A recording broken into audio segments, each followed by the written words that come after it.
All right. Hello, everyone. Thank you for being here today. So this is the Empowering Agent Community Meeting. We're doing these twice each month.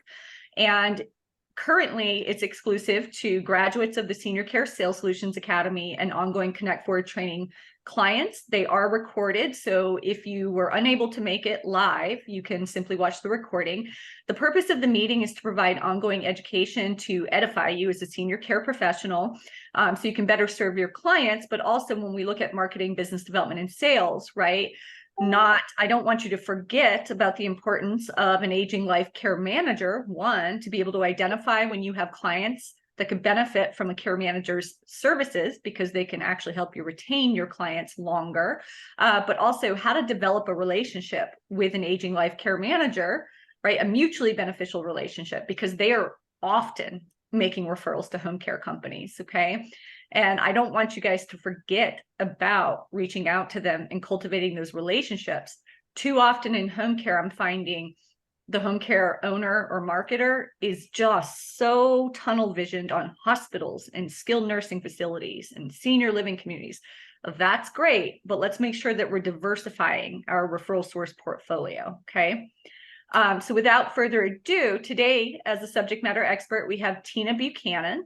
She is the founder and CEO of Visionary Care Consultants. It's a concierge care management firm serving all of San Diego County and Riverside.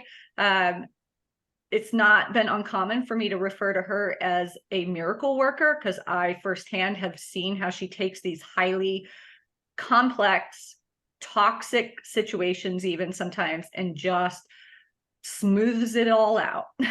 So Tina, thank you very much for being here. So what I'm hoping to do today is for you to share what exactly is true care management, right? Not a lot of agencies are saying they do it, but it's like care coordination. It's not really true care management. So providing some education on that, perhaps what's the best way they as home care people can find you guys, what's the best way to reach out and secure that first meeting, and then go on to cultivate the relationship. Perfect. Thank you, Sarah, for having me on. Some of you I recognize or recognize your names. So I do have a team member here. Hi, Shuji. Thanks for joining. So all of my team have actually gone through this program that Sarah's done. So I'm excited to be back here talking to you guys today about aging life care. So I'm trying to, since we have a small group, I just want to have a conversation today. So are all of you home care agency owners, or do we have time to go around, since there's only 8 of us, Sarah, to do some brief introductions? That'll help me tailor it to you guys. We'll start with Symphony. Hi. So right now I've worked for Home Instead for 13 and a half years. And just this year and a half have moved into the sales and marketing and doing networking. So I'm fairly new to it. Great. And you're going to be a home care owner here very shortly. Yes. Yes. Okay. In San Diego, Tina. Yes. Congratulations. Thank you. Taking the leap. Yes. Good for you. Kimberly? I'm Kimberly. I'm with Help at Home Senior Care, and I've been with them for 7 years. I'm the general manager, and I oversee 3 different offices, 2 in Northern California and 1 in Nevada. Oh, great. What part of Nevada are you in? We're in Reno. Okay, that's where I'm from. That's why I was wondering. I'm actually from Gardnerville, if you know where Gardnerville is. Yeah. Right. On the way to Tahoe. Yep. Yep. Great. Nice to meet you, Kimberly. Nice to meet you. Jorge?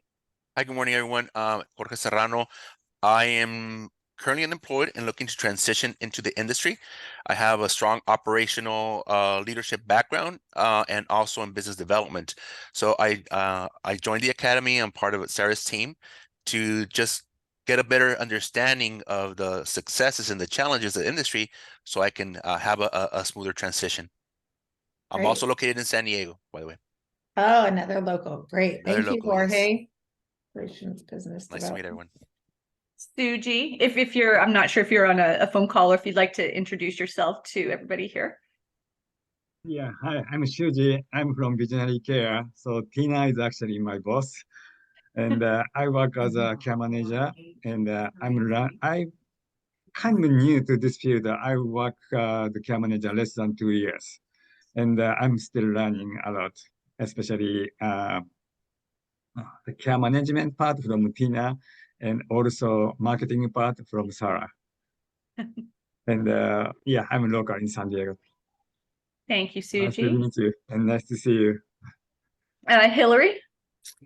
Hi, Sarah. Hi, everyone. I am the Director of Operations here at our location, Home Instead in LaGrange, Illinois. I've been here for about 3 years, just over 3 years, and I do have someone else in this role.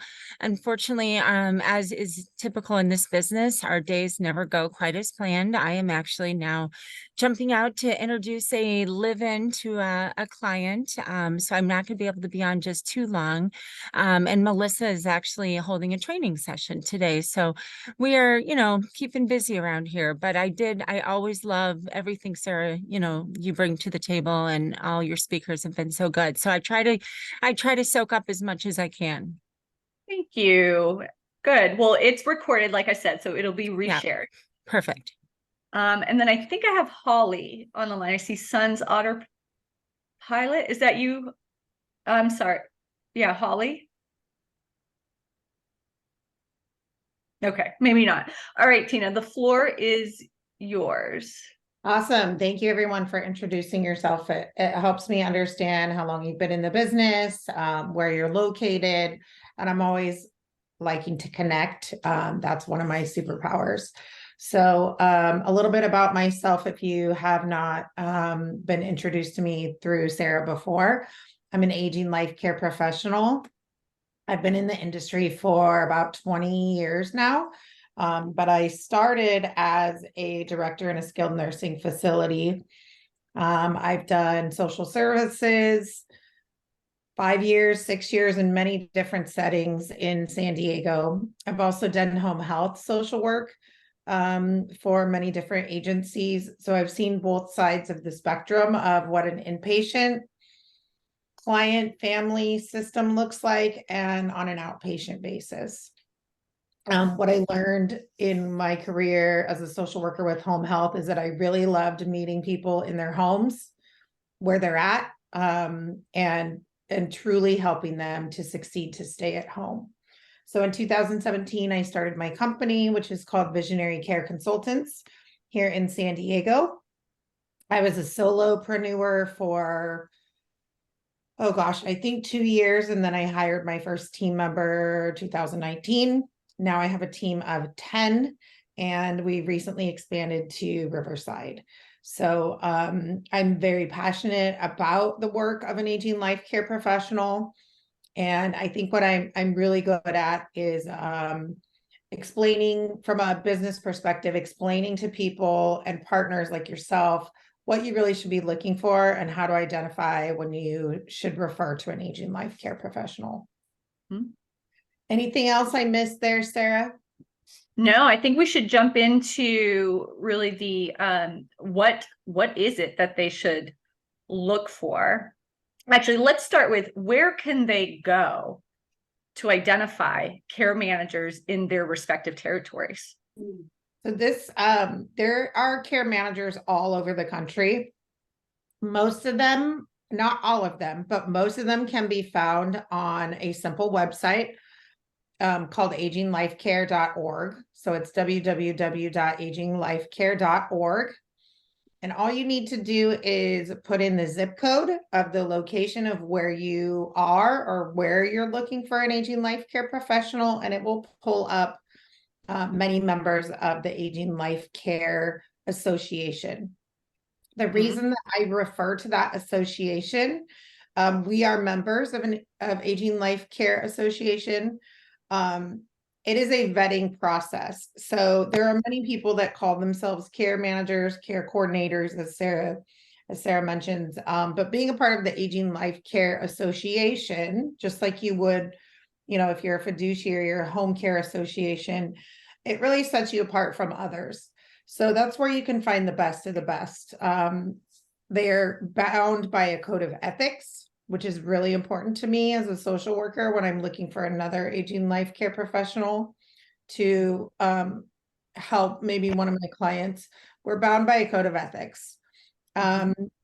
We're also given all sorts of CEUs and educational opportunities. So the people that are truly aging life care professionals and do a good job can be found within this association because they're constantly learning, updating policies, things, even laws that pertain to the senior care industry. So that's the easiest way to find a professional, but not everyone is located on there. There's also another website called NAHAC, I think. I can put it in the chat and send you guys the link to that, but that's a good place to start. Do you want me to run through the ELCA and just show real quick how to actually sift out? Sure. Okay, so I'll share screen real quick. Okay, so this is the website that Tina's talking about, right? Aging Life Care Association, so aginglifecare.org. And it really is as simple as she's explained. I'm here on the homepage. Go to find an aging life care expert. Down here, if I were to put in the zip code 92126, like that's a San Diego zip code. So we'll just put 25 miles. And look at that. So what you're going to find here is it's going to put it by location, but it's also going to have different categories. So within the organization, there's advanced professionals. So all of your advanced professionals are going to pop up first. The advanced professionals, oh, there's some of my team popping up. Jill Bansberg is one of ours. All the advanced professionals are going to pop up first when you're doing a search. What that basically means is that they have taken a CCM certification. So they have the highest certification. And it tells you kind of a little bit about their background. Are they a social worker? Are they a nurse? So you can kind of go through there and figure out, do I need a social worker? Do I need a nurse? Things like that. So advanced will pop up first, and then professional will pop up next, associate and student. So it just depends on the complexity of the case, but that's it. Thank you for showing them how to use that. I would refer to that page too when you're doing research on your own about, my presentation. After that, go to that website and learn more about what an aging life care professional actually does. There's also topics that we talk about in the community.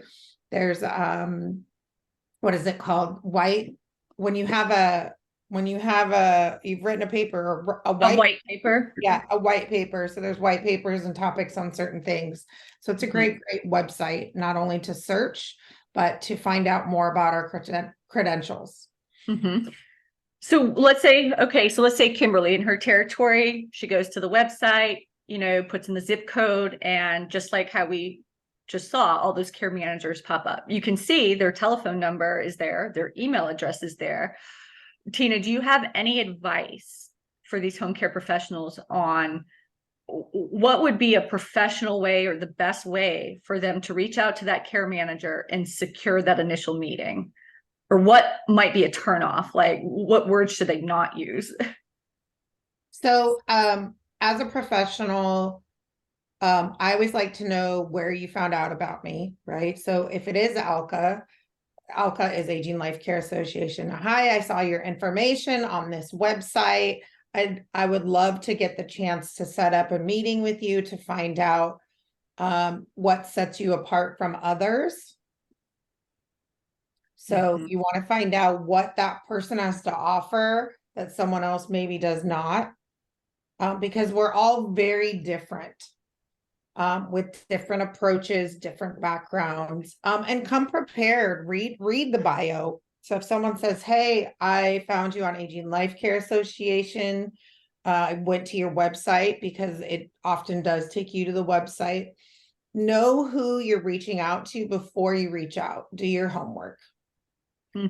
So what I want you guys to take away from that you're reaching out because you sincerely want to learn more about this care manager that you're wanting to have a meeting with, right? Yes, we know that you want to connect with the care manager because you're hoping to develop the relationship and for them to send you home care business. But I would really recommend, do not lead with, I'd like to get to know you, with that whole vibe of, can I schedule a meeting with you to share with you about our services? That's kind of a turnoff, right? This is, hey, care manager, what sets you apart? I want to get to know you, personally, because should I have a need with any of our home care clients, right? If the situation is complex, I'd like to have, an understanding of where your specialties lie, or perhaps you can help me understand what I should be looking for with my clients or prospective clients to identify that they may need you, right? So we're leading with, I need to know you so I can try to identify opportunities for you, right? Yeah, and I think it's standard across industries, right? You want to come from a place of serving and understanding. But what's really important for you all to understand about a care manager is often the lead. A care manager is someone that looks at the picture, and we refer out to all of our partners. So there's maybe 500 of us in the country, maybe 600. Think about how many skilled nursing facilities and home health and home care companies, right? You guys in San Diego, I think we have 700 just in the county. And there's maybe 10 care managers. So we're very picky about who we work with. And it's not to say we're not open to new relationships, because I always am looking for new relationships. But if someone comes to me with, kind of a sales pitch, and we're all in sales, I get it. I'm an owner too, right? We all have something to sell. It's a complete turnoff to me. I don't have time for that, And my favorite is, home care companies don't do it so much, but boarding care owners or skilled nursings, especially boarding cares or assisted livings, they're constantly just like sending us information about, like, here's a vacancy. I would love to tell you about, our community and how much it costs and why you should come live here. And it's like, you don't even know me yet. Home care, not so much, but you get a feel for, right off the bat within 30 seconds to a minute if you want to, meet with that person. So do your homework. If someone comes prepared and is like, I found you on Aging Life Care, I went to your website, I love your story, or it was interesting, or whatever, or like Kimberly for you, you could go to my website and be like, oh, I saw that you grew up in Reno or Lake Tahoe. Like, those kind of things tell me that you're truly interested in building a relationship. Yes. Tina, what's your opinion on, because when you look at the care managers on the website, right, it has a phone number and it has an email address. Would you have any preference between someone making initial contact by emailing you versus calling you? What do you think would be most effective in the very beginning? I think that it varies upon care manager, but care managers, most of the time, they're in the field. So they don't have layers upon layers of, team. So some care managers are solo and they are doing the operations, they're doing everything. So if you call them, you may never get a call back because they're always in the field or they forgot. So I would say, if you are going to call, always follow up with an email. Because most care managers are in the field every day and they're dealing with clients. And so a phone call is going to go way over their head. As a care manager, so you had already shared that you guys are very particular with what agencies you work with, right? What do you look for in a home care agency? What's most important to you when choosing to utilize a home care company for your clients? Great question. I think everyone can come to the table and say, oh, we have the best care, this, that, and the other, right? Because everyone wants to do the right thing and wants to have the best care. We know as care managers, there's going to be service failures. We're not, we know that things happen and we are okay with it. The most important thing to me, and what I try to stress to the team, is communication and owning up when there's a problem. We are problem solvers. So our job is to make sure things run smoothly. So we like to work with companies that have really good communication. Some of our companies, they even do, I know not everybody can do this, but we'll set up weekly meetings with them, the owners, to talk about how are things going, what happened over the weekend, what could we have done better, or is the care being provided up to your standard?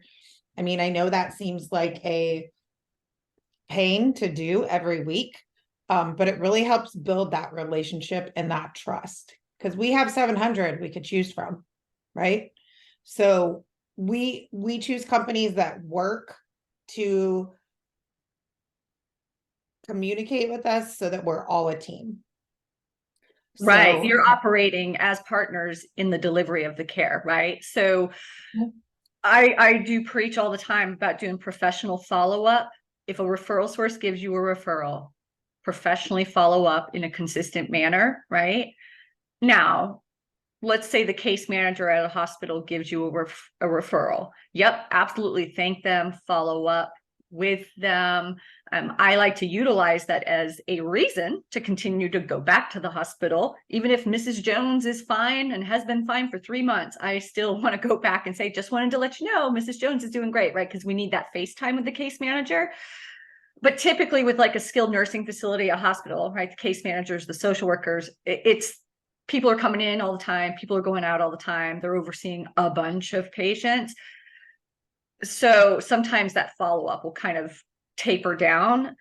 But with an aging life care manager, you will always be providing updates, always following up. So Tina, can you explain more about how with some of the home care companies you guys do a weekly meeting? And think about this, it's just consistent. It's like how people do case conferences or IDGs, right, in hospice companies. Mhm. So, and we don't always do weekly too. You could start. What I like to do with the companies is we start weekly every Monday, right? We're going to meet, we're going to talk, especially if you have a very complex case, which we have complex cases. So that's why we meet. We're not meeting to just go, hey, how are you? Like, we're talking through the clients that a care manager usually has for you guys are very complex with multiple dynamics that need that constant attention. That's why they have a care manager. So, but yeah, every week, we get on a Zoom call. You could set up a Zoom call, and just talk about, okay, here's any new people coming on the case, right? Here's doctor's appointments that are coming up this week that you guys need to be aware of.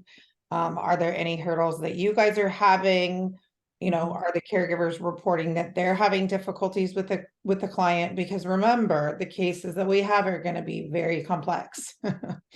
and and you may be filtering through caregivers, not to scare you, but many of our companies, like, they have to be on their toes because they're going through caregivers left and right because our clients are needy and sometimes particular. You guys have all had those families that are like that anyways. The good thing is that we have your back, right? So if there's a service failure, we already know because we're constantly talking to you every week. Hey, we trust you. Let's work through it. And our job is to really help you guys do a better job and look better. So when you truly are working with an aging life care professional that's partnering with you, truly, you guys stand out. Because you can say, hey, we have this aging life care professional that we're working with who oversees all of these things. Tina, can you share, because you and I have talked about this before, sometimes a home care agency will almost be afraid to introduce a care manager into one of their clients that's become complex, right? Because they feel like that care manager is going to take their client and then refer it to another agency, right? Or they don't want that extra oversight for whatever reason. So Tina, can you explain? Let's start with this. what are things for them to look for that would indicate they should reach out to somebody like you and get you connected to the family? Mhm. And then how is it that by getting a care manager involved, you actually allow them to retain the client? Great question. So some indicators that the home care professional may see as a red flag to refer to an aging life care professional are complex family dynamics. That's one that care managers really can help you guys figure out the dynamics, because sometimes you guys are getting calls from the son, the daughter, the uncle, the neighbor, the whoever, the client's spouse, the kids, right? And that becomes a full-time job. And nobody's happy, right? Daughter's saying, I want you to do this agency. Son is saying, nope, you need to do it this way. And then the neighbor's like, well, I'm actually visiting with Sue and I think this needs to happen, right? And you guys are flooded with all these calls. Your schedulers are being pulled every which way, right? Yeah, exactly. So we can really take that off your plate and communicate with them and take that burden off of you. So that's complex family dynamics. If you have a client that's bouncing in and out of the hospital for whatever reason, maybe you don't know the reason because you guys are home care professionals, right? You don't necessarily have the full picture, even though you try to know. But they're bouncing in and out of the hospital. They have frequent UTIs. They have wounds. They're diabetic. Those are all reasons to have a care manager on the team, because the caregivers are not trained to know what to look for, right? Each agency has a different protocol for when you send someone to the ER, things like that. But sometimes it's like you call the daughter and the daughter says yay or nay. Or sometimes the caregivers are calling you guys, calling the office 15 times a day, reporting client behavior. They had a fall, their blood sugar's off, they're not eating, change of condition, right? You're getting bombarded with the caregivers calling you directly. And if you're working with a really good care manager and you trust them, the caregivers are communicating with us. So they're communicating directly with us. And again, the owner finds out about it, right? If you guys have a portal or however you guys chart your notes, but they're not having to call the office 15 times a day. They're calling us and being like, they're not eating, they're not drinking, person had a fall. So we kind of become that extra supervisor. We're not their boss, but they're reporting things to us. And then we can tell you guys, what to do and keep you in the loop that way. If you have clients, and it's different in every state, but if you have clients who aren't managing their medications properly, and they're becoming forgetful. Suji on this call, he's a nurse on our team. So he does a lot of the medication management. He fills the pill boxes. He gets orders from the doctor. He goes to the pharmacy, picks up medication. Those are all things that a caregiver can do. Is that their area of expertise, and is it legal? Depends on the state, depends on the agency. From a liability perspective, you're much better having an aging life care professional looking over your medications.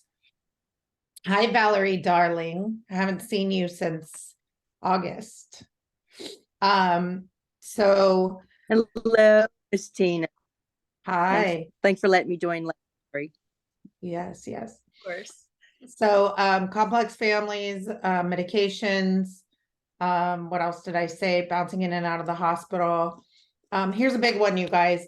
Caregiver reports that this person is getting all this junk mail and that they're ordering all these things online and they're getting all these scam calls or whatever, and they're starting to give out their credit card number and people are coming to the door. It happens all the time. Mm-hmm. And what happens sometimes is the caregivers report it, the agency will report it to the son or daughter if there is one. Daughter has a million things that they're worried about. That's the last thing they're going to investigate. That's the first thing we're going to investigate. Mm-hmm. So elder, scams and abuse is huge.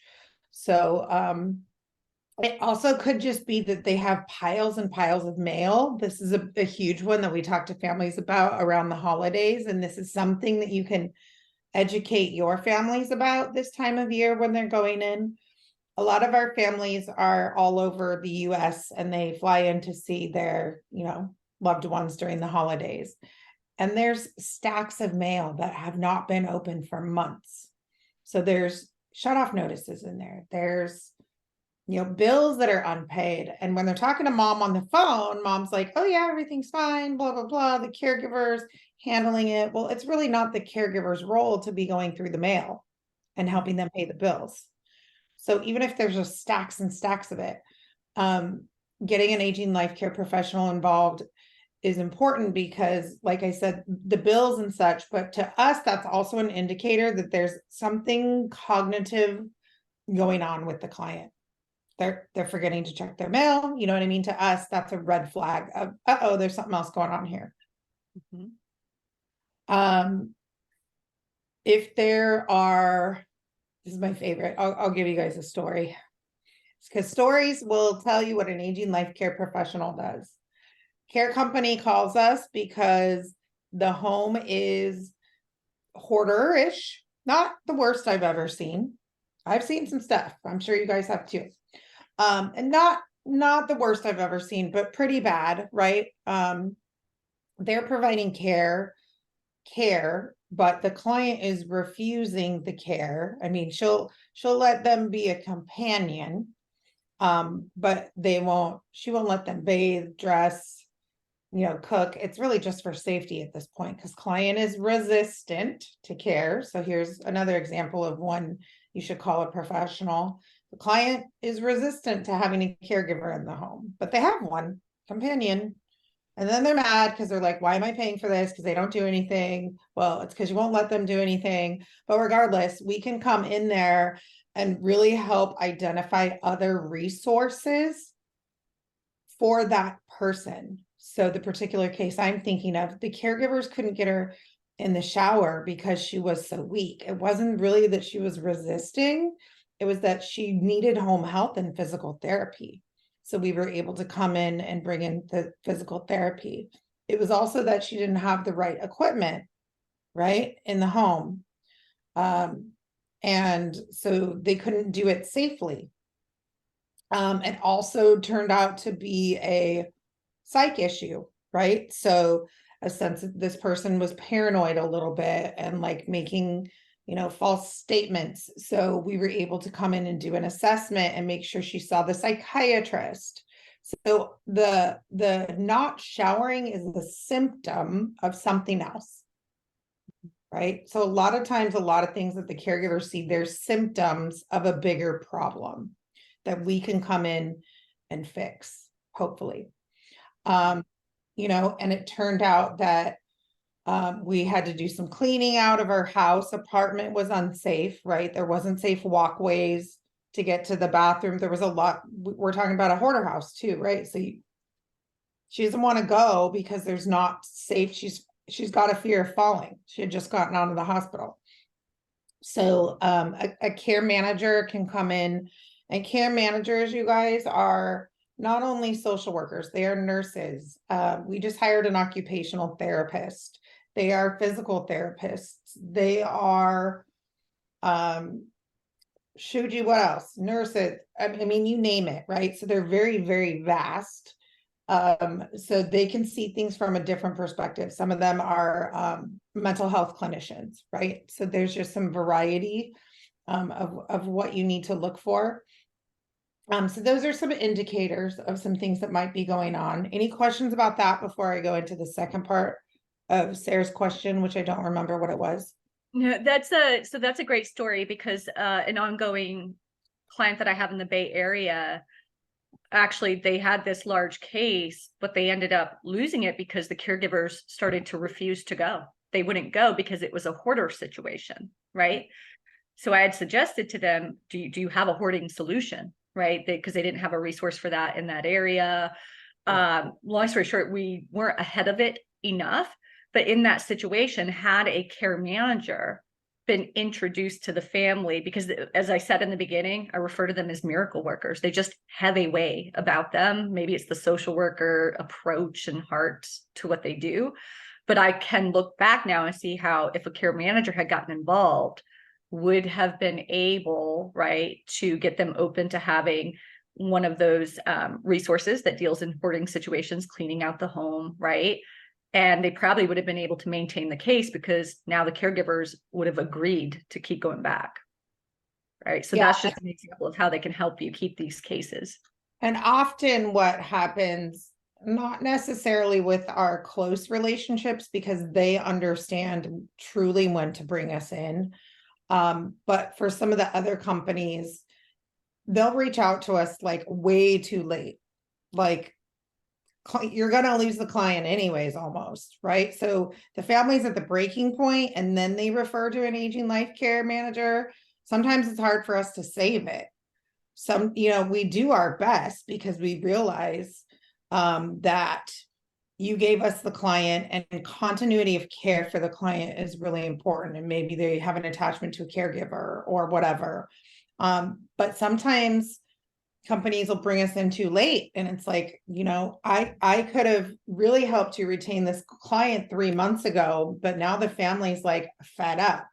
So, when you're looking to refer to an aging life care professional, do it from the get-go. I mean, what's the worst that can happen? They can say, no, thank you. Right.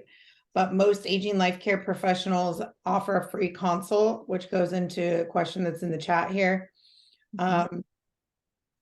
So most aging life care professionals offer a free consult, and at least it opens a door. So here's a question by Kimberly. How are aging life care managers compensated? Cost of the family, agencies, insurance? Great question.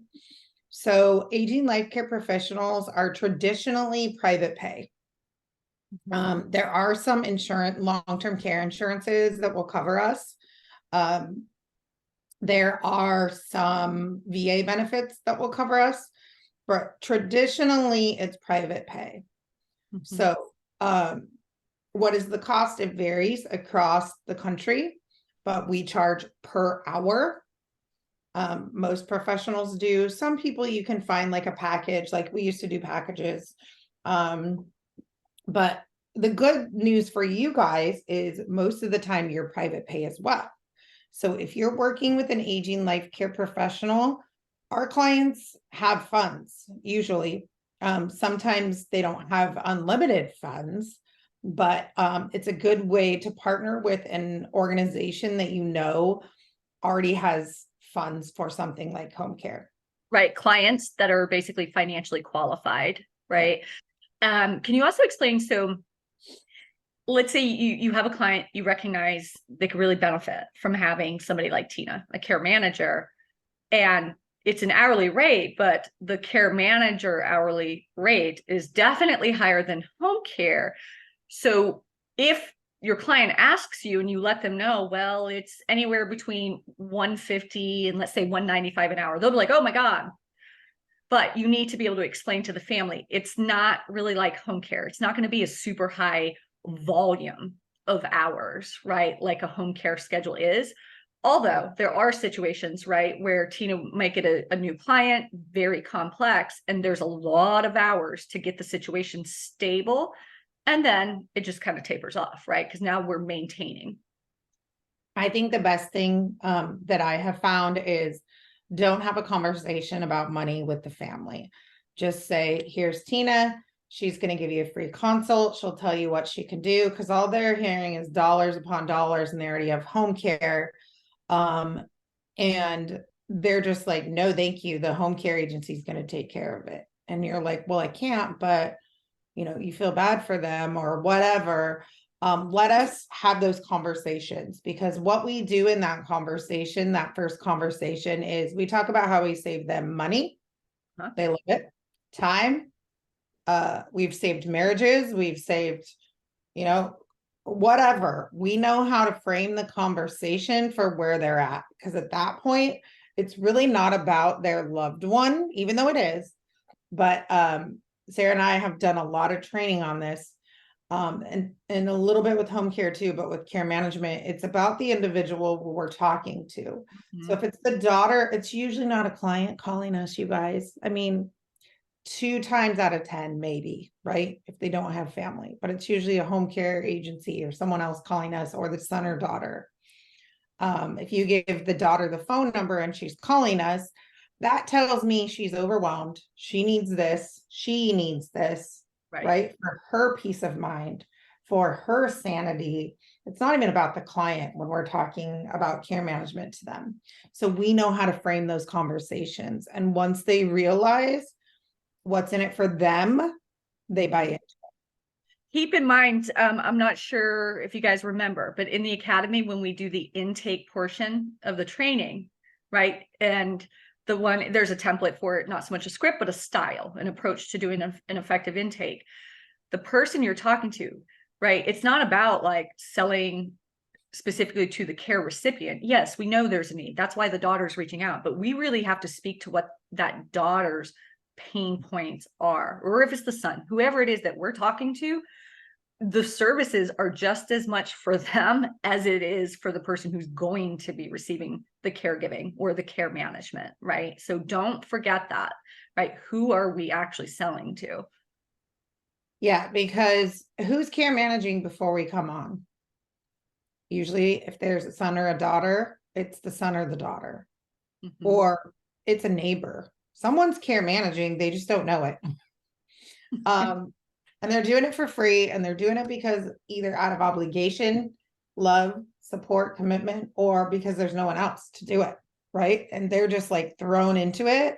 And so when we get them on the phone and we're like, oh, we can do that for you, you know, this is why it would benefit you. They're like, oh, well, I didn't think about that, you know, because they'll say things like, well, I come there, you know, twice a year, twice a month, whatever. Some people are flying out here weekly to like clean up the mess of the person and take them to the doctor and whatever. And we just frame it like, wow, that's a lot of money you're spending on flights to come out here, and you must take so much time off. How is that affecting your job? Like, we'll go deep with them because they're really the ones that are suffering because they're trying to help their loved one. Right. So, Gina, so you made an interesting comment, and it applies heavily to home care. They're care managing, but they just don't know it. So I'm telling you guys, there are so many home care agencies across the country getting into doing care management type work, right? And they're not charging for it. So my advice is, if you're going to keep doing it because you apparently like it, or you really need to help these clients on a higher level, you need to add it as a service line and start charging for it, right? Or if it's eating up your time, because I also see this, a home care company is doing that higher level, right? Scheduling doctor's appointments, navigating those dynamic families, and it's just sucking the time away from your marketers, right?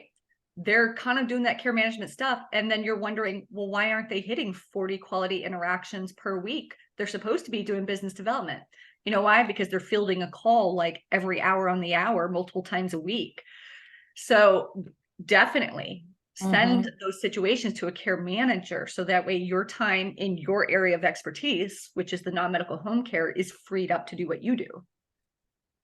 Yeah, I see it all the time, Sarah. You're right. So like we say, who's doing it? Sometimes it's a family, sometimes it is a home care agency. So I think the reason is, and that goes to the next point, and Kimberly, I will answer your question, but I want to speak to this real quick, is the reason most people, I think, do that is because they're worried that that care manager may come in and wipe the slate clean, bring in their own resources and see the problems and just completely get rid of you guys.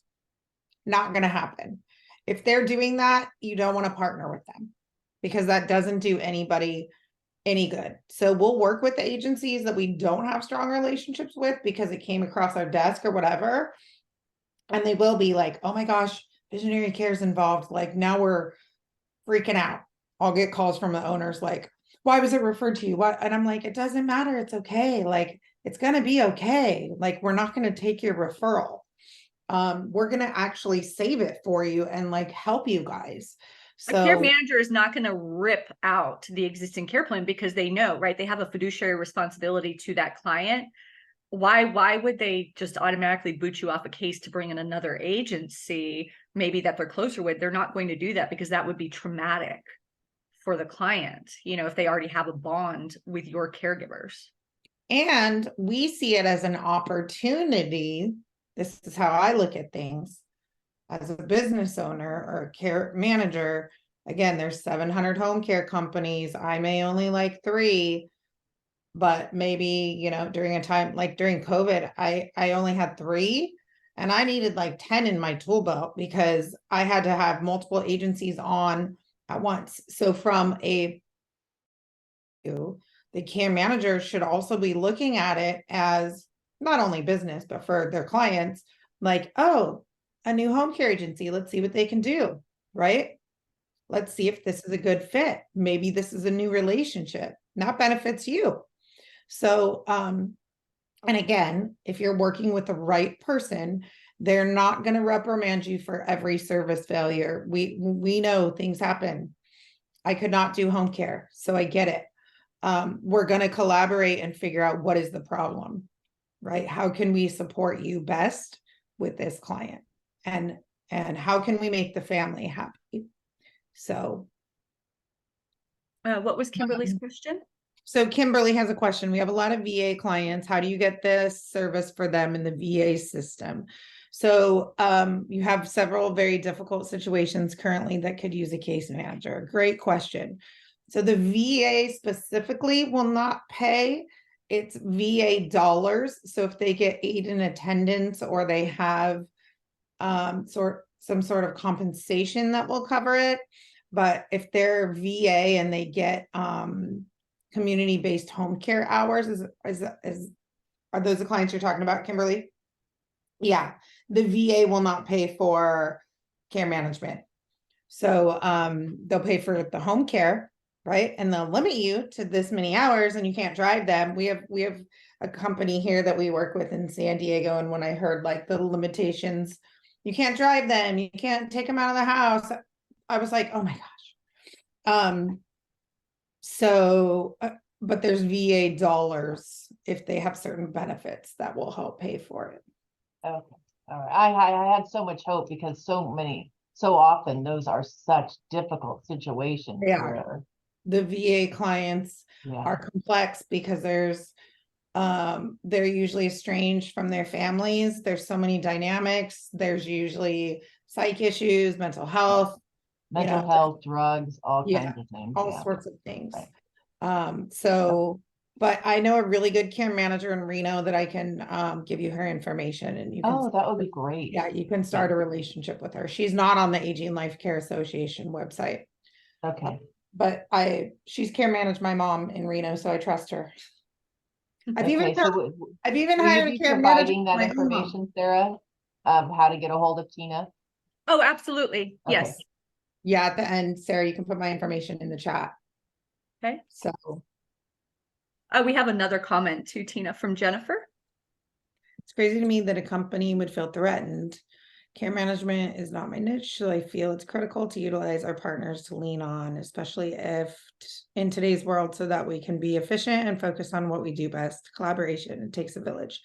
Exactly. And you'll know from the get-go, just like I know from the get-go, within one coffee meeting with a home care owner, if there's someone that I want to partner with and they're about collaboration, if they're about partnerships to benefit the customer, if it's transactional, if I get a feeling that it's transactional or they are feeling threatened or they don't understand the true value of care management, then I'm on to the next one, right? There's 700 in San Diego. So luckily some other towns, there's not as many. So you guys don't have that, but, and collaboration, we collaborate with other care managers. So I have 2 care managers that we collaborate with. One of them contracts with us. So, if Suji can't take, a medication management client because he's too full, I have another care manager who's a nurse who I can refer to. I have ones that refer to me, hey, this family is very complex. So, collaboration is key. And competition is, there's always, I call it friendly competitors. Yeah. Thank you. Yes, that's my information.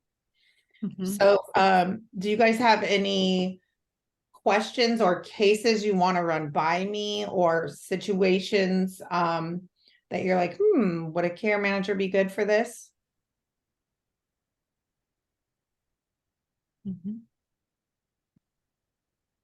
If you're questioning, here's the best thing I can say. If it's popping in your head, should I refer to a care manager? The answer is yes. Right? If there's even an inkling in your mind, like, should I be handling this? Or, the answer is yes. If it even pops into your brain, you know what I mean? Like, then it's a definite. I love that. So Yeah. I have a client, hi, Mhm. Lori French, Hi, Lori.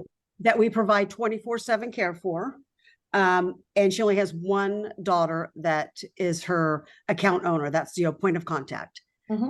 So even though we provide 24/7 care, she has high level dementia. It's challenging to get a hold of the daughter when she has to go to the ER and things of this nature, right? So we have I've referred her to I love the aging life care professional. Love that verbiage. And she just does not respond to us at all. So yes, we are providing 24/7 care, great revenue for us, but it's not quality. I mean, it's quality care because of the caregivers, but there's more of a bigger picture to that, right? So we are definitely frustrated with this situation because the daughter doesn't respond to us, doesn't respond to our owner, we're thinking about doing a condition on her that, hey, you need to get a aging life care professional in order to continue to provide care. Yeah, I mean, so there's a couple reasons she could be not returning phone calls, right? It could be something going on in her life, right? That she can't deal with it, right? That's why a care professional, an aging life care professional can help with that. She sees you guys as, number two, she sees you guys as the answer to all of the problems by having a caregiver in there, which is totally not true. You guys all know that, right? But in her mind, she's like, well, even if they're calling me, like, they can handle it, right? Like, for whatever reason. Number three, again, she's like, oh, more money's going to be spent, right? So I'm not going to call them back.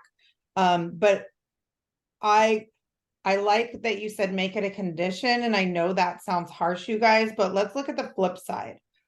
What happens if you don't make it a condition and this continues? A lawsuit. A lawsuit, maybe the behavior, right? You said dementia and there's behavior. There's all these things in there that I'm like, okay, there's so many things that could go wrong. She could start being combative with the caregivers.